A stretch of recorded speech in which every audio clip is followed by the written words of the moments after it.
Hello everyone, welcome back to Tech Helpline. In our channel, we show you how to use various applications and services throughout the internet. And in today's video, I will show you how to change country on Netflix. So make sure to follow through the entire video.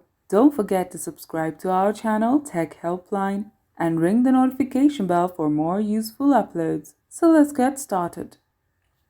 You will need access to VPN, also known as virtual private networks. The most recommended VPNs are ExpressVPN and NordVPN. So download the VPN and select the country you want. Then turn on the VPN. Now you can access other countries on Netflix.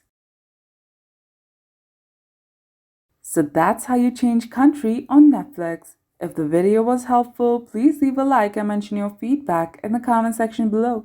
Thank you for watching, and we will see you in the next one.